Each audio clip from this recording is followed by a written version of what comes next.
여러분, 우리 신앙생활 속에서 우리를 위해 가장 수고하시는 분을 오늘 말씀 전하기 전에 좀 소개하고 싶은데요. 혹시 그분 누구신지 아십니까? 우리의 영적인, 우리의 육적인, 아니 우리의 가정, 아니 우리 교회, 이처럼 우리를 위하여 애쓰시며 수고하는 분이 있을까? 여러분, 그분이 누구신지 아신다면 다 같이, 네, 우리 장로님이라고. 네. 여러분, 그 장로님을 일하게 하시고 수고케 하시는 그 안에 계신 성령 하나님인 줄 믿으시면 아멘 하시기 바랍니다. 여러분, 그렇습니다. 우리 성령 하나님은요, 우리 성도 한 사람 한 사람, 아니 이 땅에 세우신 교회와 여러분들의 가정과 여러분의 자녀를 위하여 살아계신 하나님이십니다. 그런데 그 성령 하나님이 때로는 섭섭하게 생각되는 것이 있는 것은, 그 정도로 우리를 사랑하시고 우리를 애쓰시는데 불구하고 정작 그 사랑을 받고 있는 성도들은 그분에 대해서 너무 무지하고 또 무관심한 것은 아닐까. 여러분, 아마 오늘 이 자리에 오시면서 야, 오늘이 성령 강림절이었어? 라고 생각하신 분명히 있죠. 네, 그렇습니다.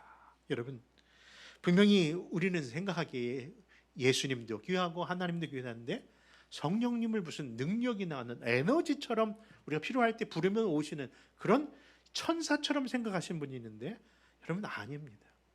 때로는 그 성령님이 마치 이 땅에 교회가 세워지는 그 순간, 오순절 성령 강림절부터 이 땅에 오신 분, 예수님께서 부활하시고 승천하신 이후에 오신 분으로 생각하고 그런 지적인 지식만 가지고 성령님을 아시는 분도 혹시 있다면요, 여러분 오늘 정정 받으시기 바랍니다. 고침 받으시길 바랍니다. 어떻게 해요?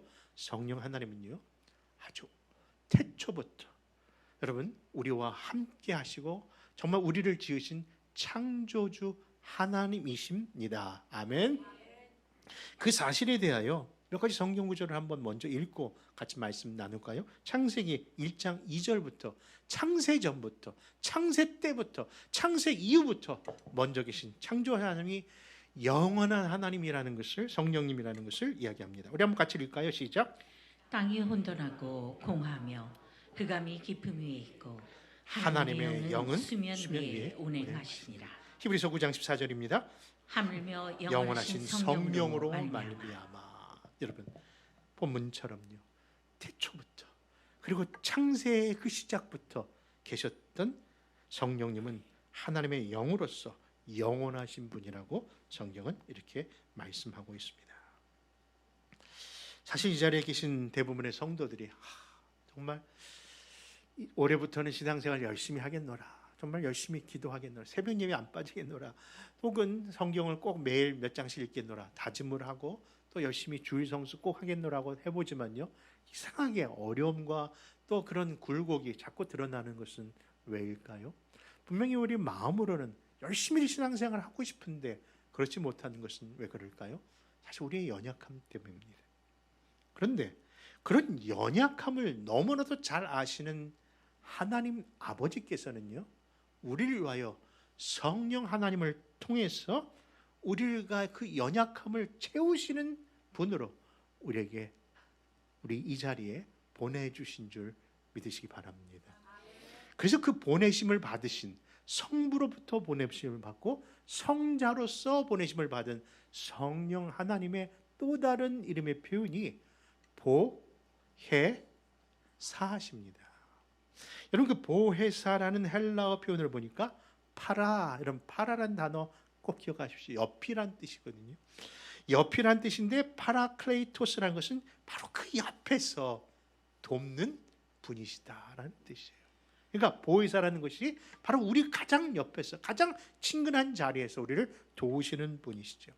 여러분, 한문으로 기록된 우리 말에 보혜사라는 그런 한문의 용어도 보니까 보자가 무슨 보자겠습니까? 그렇죠. 보호할 보, 그렇죠. 보호하고, 또 해자는 은혜의 자를 써서, 바로 또 그런 사자는 스승사자를 써서 보혜사, 우리를 보호하시는 은혜의 하나님, 우리를 보호하시고 도와주시는 그런 선생님이시라는 것으로 한문도 그렇게 옛날부터 성령님을 표현하고 있는 겁니다. 그런 의미에서 보혜사, 우리를 가장 가까이에서 우리를 보호하시고 돕는 분이 정말 우리와 함께 한다면 그 자체가 저는 복이라고 생각하는데, 여러분도 믿으신다면 다 같이 좀 더 크게 여러분, 왜 이게 복인지 아십니까? 여러분, 우리가 무서운 공동묘지를 어릴 때 이렇게 혼자 건너가도 신기한 게요, 그렇죠? 누구를 손 하나라도 잡고 가면요, 아주 힘들고 어려운 그런 곳이라도 누군가는 손을 잡고 가면 마음이 편해지죠, 그렇죠? 애 손 하나 잡아도, 애 하나 품고 가도, 심지어는 뭐 하나를 끌고 그냥 이렇게 개 하나를 끌고 가도 그렇게 안정감이 온다는데, 여러분, 창조주 하나님, 영원하신 하나님, 전능하신 하나님이 우리에게 파라크레이토스, 정말 옆에서 돕는 분이 늘 함께 하신다면 이처럼 큰 복이 없는 줄 믿습니다. 여러분, 그런 의미에서요, 우리가 창세기 보면요, 하나님의 심판이라는 것이 나오는데, 우리가 생각하는 창세기의 심판은요, 아마 소돔과 고모라의 심판이 떠오르고요, 또 뭐가 있습니까? 노아의, 그렇죠, 노아의 방주의 심판, 노아의 홍수의 심판이 떠오르실 겁니다. 그렇죠?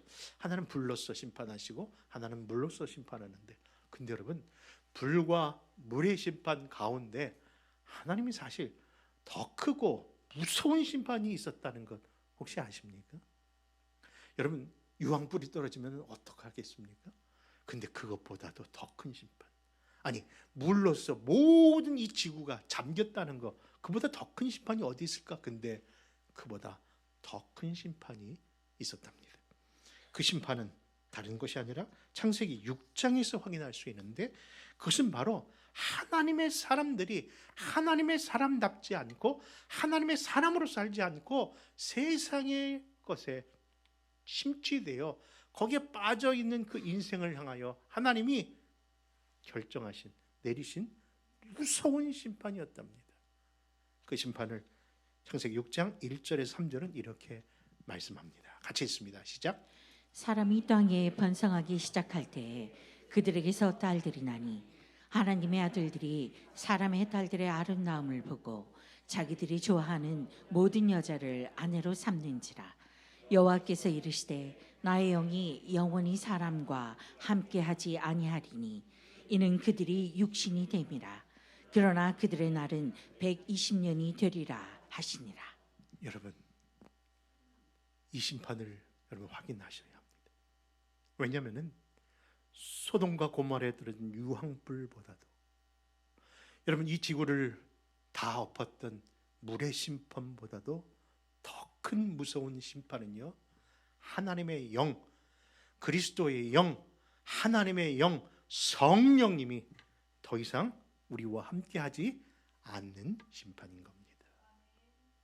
여러분, 서두에 말씀드렸잖아요, 그 하나님이 우리 옆에서 돕는 하나님이 있다면 우리가 사망의 음침한 골짜기를 거닐지라도 두려워하지 아니할 수 있는 근거가 바로 옆에서 도우시는 보혜사가 있기 때문에 우리가 그 기쁘게 우리가 순례길을 행할 수 있는 이유인데, 그 성령님이 우리와 함께하지 아니하고 떠나신다면 그 자체가 separation from God, 하나님과의 분리이기 때문에 그것이 바로 심판이요 저주임을 믿으시기 바랍니다.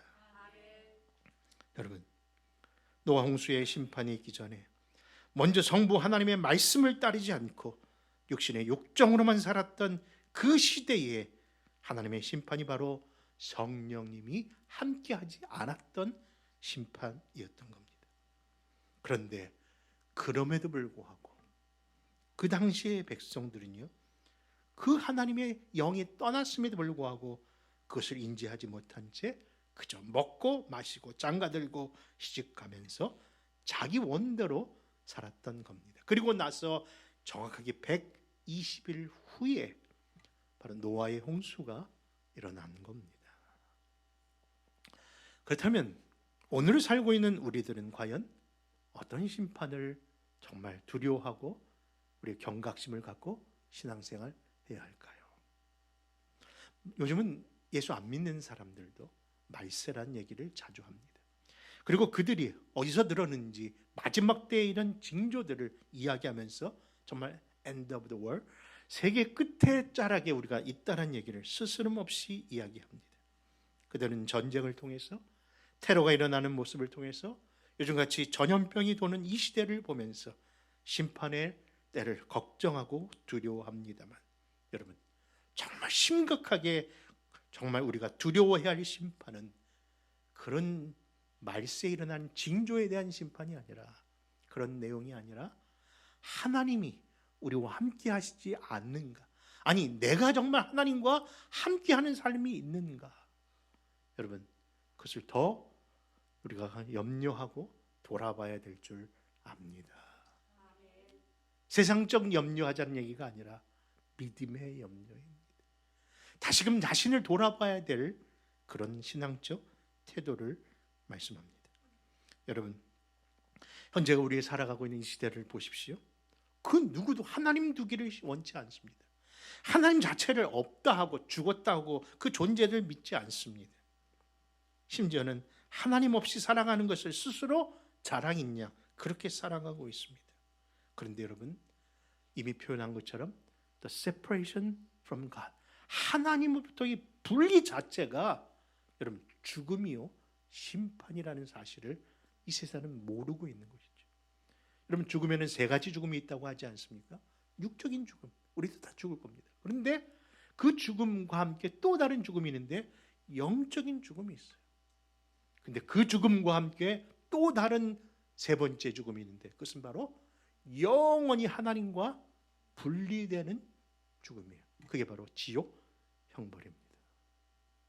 근데 이 땅에 숨을 쉬고 걸어가고 있다 할지라도 하나님과의 관계가 없다면 그는 이미 영적으로나 영원한 죽음에 빠져가고 있는 사람인 겁니다.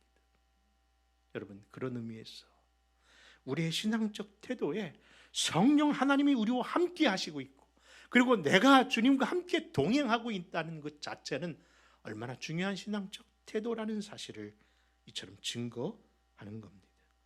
여러분, 그런데 이 시대가 그런 하나님 두기를 싫어하고 있는 거예요. 하나님에 대하여 부정하고 있는 거예요. 근데 여러분, 하나님이 안타까운 것은 그 모습일까요?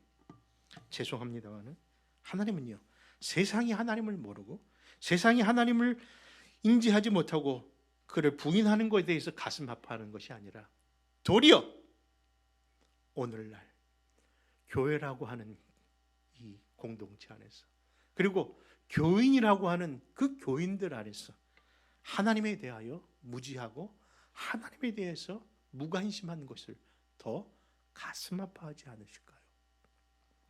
여러분, 그렇습니다. 과연 교회 안에서 성령 하나님의 임재를 인식하며 교회에서 선포하는 영과 진리로 예배할지라고 아무리 외쳐도 진짜 영으로 예배하고 있는지, 영으로 찬양하고 있는지, 영의 말씀을 사모하고 있는지 스스로를 돌아봐야 되지 않을까요? 여러분, 과거에 우리의 모습이 이러하지는 않았는데 말입니다. 여러분, 이러한 태도는 강단에서 말씀을 전하는 목사도 마찬가지인 줄 압니다. 찬양하는 찬양대원도 마찬가지인 줄 압니다. 예배드리는 성도들도 그런 영적 하나님의 임재를 인식하고 영으로 그리고 진리로 예배하고 있는 그 기준에서 볼 때에 너무 모자라고 있는 것이 아닌지. 여러분, 성령님 함께하는 영적 의식이 없이 그저 이 예배를 구경꾼처럼, 예배의 점수를 매기는 평가인처럼 그렇게 예배를 드리는 것이 아니라 보고 있는 것 아닌가. 여러분, 오늘은 찬양이 몇 점이었습니까?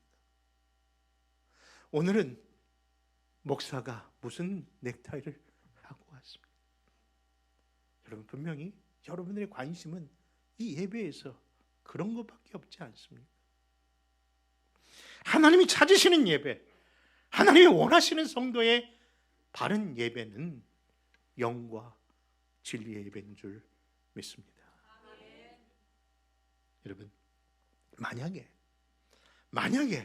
하나님이 이 세대, 이 교회, 이 세상을 가슴 아파하시면서 마치 노아시대에 하셨던 것처럼 하나님의 심판, 여러분 소돔과 고모라는 불의 심판이 앞으로 오기 전에, 아니 물의 홍수의 사건이 오기 전에 먼저 하나님께서 그 창세기 6장에서 하셨던 하나님의 영이 떠나시는 그런 심판이 만약에 오늘날 있다면 이 땅의 교회, 이 땅의 성도는 어떤 일을 경험하게 될까요? 여러분, 하나님의 영이 떠나시는 겁니다. 그때 교회는 어떤 일이 일어날까요? 여러분, 예배와 찬양이 사라지고 교인들은 아주 슬그머니 교회를 점점 등한시하다가 결국 교회의 문은 닫힐 것이라 생각할 수 있겠으나 저는 그렇게 생각하지 않습니다. 지금 이 시대에 하나님의 영이 하나님의 심판으로 떠나신다면 과연 이 땅의 교회와 이 땅의 성도들이 과연 그것을 인지할 수 있을까 하는 의문 때문입니다. 여러분, 여전히 그들은 성령님과 상관없이 교회에 나올 것이고 같이 예배 드릴 거고 그 예배 속에서 찬양도 할 거고 그리고 여러분들이 준비한 정성 어린 헌금도 드릴 겁니다.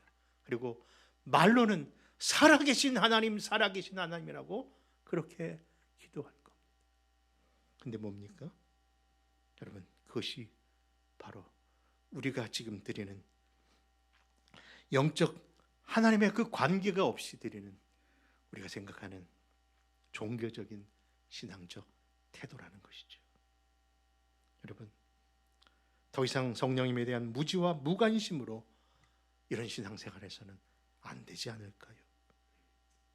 처음 예수를 믿었을 때 우리가 이런 사람들은 이런 모습은 아니지 않았습니까? 여러분, 처음 예배당에 교회에 나와서 여러분 교회에 올 때는요 얼마나 기뻤는지, 교회당 오는 것이 마치 천국 가는 것처럼 그렇게 기쁘고 즐거워서 같이 나와 무릎만 꿇고 손만 잡아도 눈물이 툭툭 떨어지는 그런 순간이 우리 안에 있지 않았습니까? 뭐 하나 내 것이 없고 다 하나님 드리기 싶은 마음이 들었어.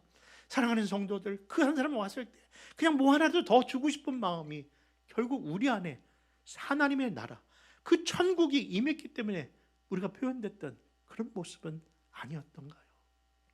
근데 지금은 어떻습니까? 제가 기억하는 권사님은요, 어릴 때 기억인데요, 새 고무신을 사면요 꼭 앞에다 이렇게 쓰셨어요. 천성길. 자기 그 고무신에다가 그 한문으로 천성길이라고 쓰시면서 이 신발로 나는 천성 갑니다. 교회 갈 때가 천성 가는, 하늘 나라 가는 겁니다. 내가 누구를 심판하거나 어딜 가나 나는 하나님과 동행합니다 하고 천성기라고 썼던 그 고무신 지금도 생생하게 기억이 납니다. 근데 그 고무신만 기억나고 우리는 왜 기억나지 않습니까? 우리도 그런 마음으로 신앙생활한 것 아닙니까?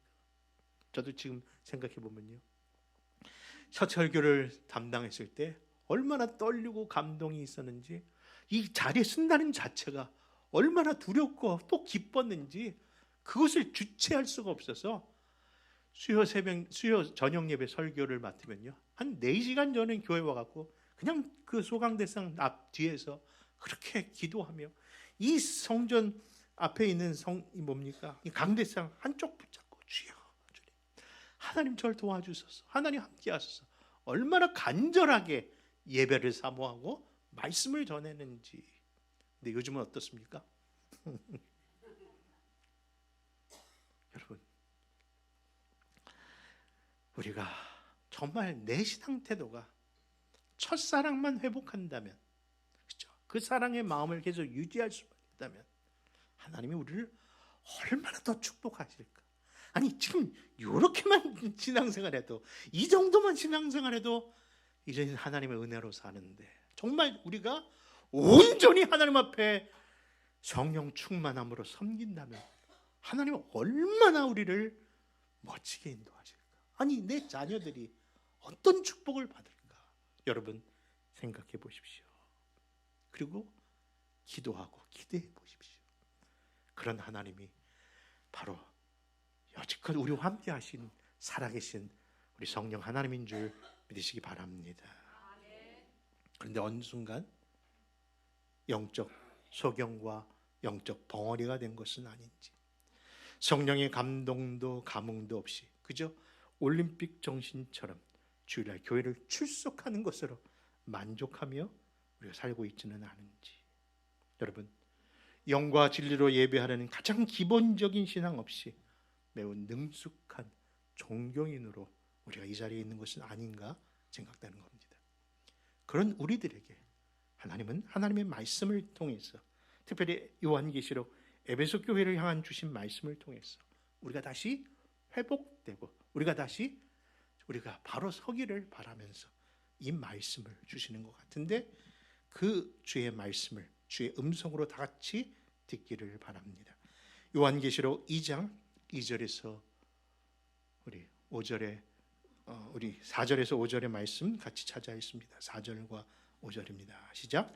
그러나 너를 책망할 것이 있나니 너의 처음 사랑을 버렸느니라. 그러므로 어디서 떨어졌는지를 생각하고 회개하여 처음 행위를 가지라. 만일 그리하지 아니하고 회개하지 아니하면 내가 내게 가서 내 촛대를 그 자리에서 옮기리라. 아멘. 여러분, 하나님 가서 그 촛대를 옮기신다는 게 아까 우리가 표현했던 하나님이 뭐예요? 떠나신다는 거예요. 그것이 교회일 수도 있고, 그것이 가정일 수도 있고, 성전대 우리의 심령일 수도 있습니다.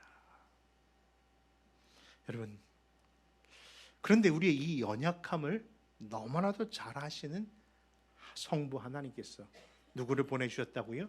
그 문제를 해결하기 위해서, 우리가 자꾸 넘어지고 우리가 자꾸 세상을 바라보는 안타까움을 보시면서 내가 너를 붙들어 주마, 내가 너와 함께하며 그리고 끝까지 내가 너를 견인하리라. 여러분, 하나님의 그 견인을 약속하기 위해서 보내주신 분이 성령 하나님이신 겁니다. 그래서 그 말씀이 오늘 본문의 말씀이었던 것이죠. 우리 한번 요한복음 14장 16절 17절 다시 한번 읽습니다. 시작. 내가 아버지께 구하겠으니 그가 또 다른 보혜사를 너희에게 주사 영원토록 너희와 함께 있게 하리니 그는 진리의 영이라. 세상은 능히 그를 받지 못하나니 이는 그를 보지도 못하고 알지도 못함이라. 그러나 너희는 그를 아나니 그는 너희와 함께 거하시며 또 너희 속에 계시겠습니다.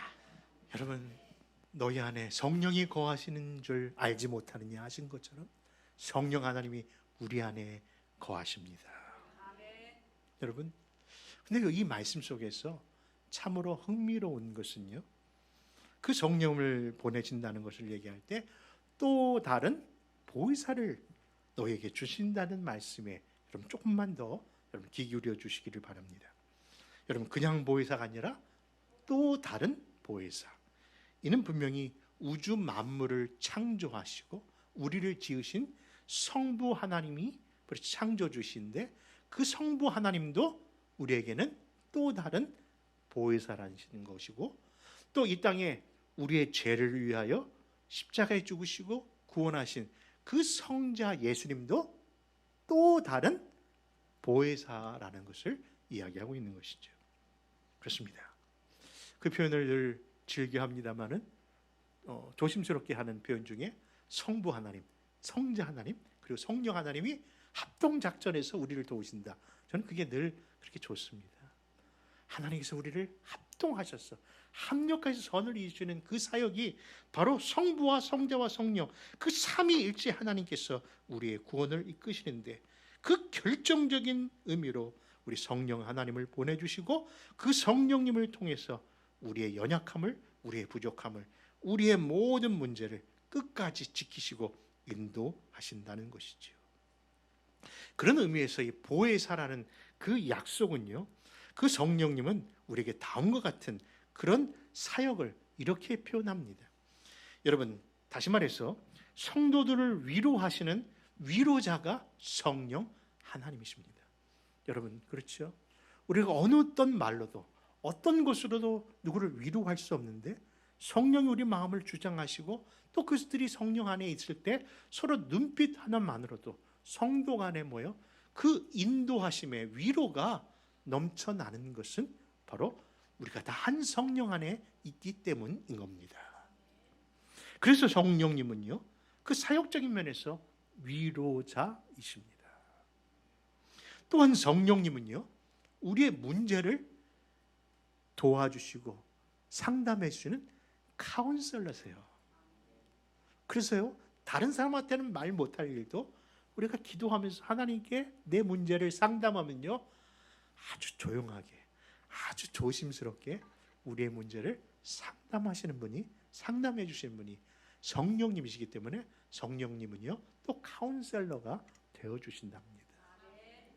그런데 또 하나, 이 성령님은요 내가 누구인지를 증언해 주세요. 그래서 그분을요 우리는 증인의 또는 다른 표현을 한다면 변호사라고도 표현하고 있습니다. 여러분, 변호사? 옛 헬라의 법정에서도 변호사가 있었답니다. 그리고 판사도 있었죠. 근데 판사가 항상 그 법정에 선 사람에게 묻는 것이 있었답니다. 뭐라고 묻냐면은 너에게는 너를 증언할 변호사가 있느냐. 근데 그 변호사가 있을 때 자기 억울함을 그리고 자기의 그 문제를 해결할 수 있는 변호사가 있어야만 그 재판에서 온전히 해결되는데, 그 변호사가 있는 사람이 이 바로 변호사를 그렇게 중요시 여겼는데, 그 변호사라는 그 단어를 아까 우리가 지금 배웠던 성령님의 다른 표현 뭐라고 불렀냐면은 보혜사라고 불렀다는 거예요. 그래서 너희에게 너를 증명할 보혜사가 있느냐.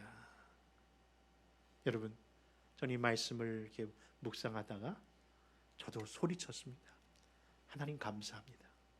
내가 억울한 일을 당하고 내가 힘든 일을 당할 때 나의 이 어려움을 해결하시고 나를 위로하시고 나를 카운셀러 할 뿐만 아니라 내가 나됨을, 내가 하나님 앞에 서 있음을 변호해 줄 그 변호사가 나에게도 있습니다 라고 외칠 수 있는 그 기쁨을 누렸기 때문입니다. 여러분, 여러분에게도 그 변호사가 있으십니까? 바로 그 보혜사, 우리 성령님이 나를 증인으로, 나를 증거로, 하나님의 사람으로 그렇게 변호하실 변호사요 보혜사인 줄 믿으시면 다시 한번 크게 아멘 하시기 바랍니다. 그러므로 우리 모두 우리를 이처럼 도우시고 이끌어 주시는 그분으로 충만해져야 되지 않을까요? 이것을 우리는 성령을 통해서 성령의 충만함이라는 단어로 알고 있는 모습입니다. 여러분, 성령님으로 충만할 때, 아까 서두에 드린 것처럼, 아니 내가 이 정도로 하나님을 섬겨도 이마 같은 은혜 가운데 있는데 내가 정말 성령이 충만한 자가 된다면, 야, 우리 자녀들에게 어떤 영향이 일어날까? 여러분 상상해 보십시오. 그 성령의 충만함을 여러분들도 받으시기를 축원합니다. 반드시 받으셔야 될 줄 믿습니다. 여러분, 이 성령의 충만함은요 우리의 선택이 아니라 반드시 받아야 되는 명령이었다는 사실도 기억하십시오. 그리고 그 약속은요 반드시 하나님께서 사랑하는 자에게 주실 약속이고 그리고 이루어질 성취의 내용입니다. 그 사실을 에베소서 5장과 누가복음 11장에서 이렇게 증거합니다. 같이 읽습니다. 시작. 술 취하지 말라. 그는 방탕한 것이니 너는 성령의 충만함을 받으라. 너희 중에 아버지 된 자로서 누가 아들이 생선을 달라 하는데 생선 대신에 뱀을 주며 알을 달라 하는데 정갈을 주겠느냐. 너희가 악할지라도 좋은 것을 자식에게 줄 알거든. 하물며 너희 하늘 아버지께서 구하는 자에게 성령을 주시지 않겠느냐. 아멘. 그 약속 누리시기를 축원합니다. 마가의 다락방에 숨어 지내던 120의 문도들이 다락방에서 오순절 성령님의 임재를 경험하는 순간, 그 순간부터 신약의 교회가 시작되었답니다. 그때부터 그 교회의 문은 열린 문이 되었습니다. 여러분, 닫혀진 내 마음의 문은 누가 열어주실까요? 누가 열 수 있으실까요? 누가 열어서 우리를 정말 세상 가운데 세우실까요? 그리고 저 천성으로 나아가게 하실까요? 그분도 바로 우리의 마음의 눈을 열어주실 내 안에 계신 성령 하나님인 줄 믿습니다. 그러므로 주의 백성으로서 우리가 걸어가야 할 그 길, 비록 어둠의 길이고 우리가 죽음의 권세가 사로잡는 이 땅에서도 우리 온 교회가, 온 가정이, 온 성도들이 그 성령의 충만함을 받는다면 분명히 그 은혜가 풍성한 은혜요, 그 은혜가 바로 시편 23편의 시인의 고백처럼 내가 사망의 음침한 골짜기를 거닐지라도 두려움이 없는 그런 담대한 믿음으로 우리가 세워질 줄 믿는 겁니다. 그러면 우리 모두 이 성령 강림주를 맞이하여 다시금 성령 충만한 교회, 그런 가정, 그런 성도들이 다 되시기를 성부와 성자와 성령의 이름으로 축원합니다.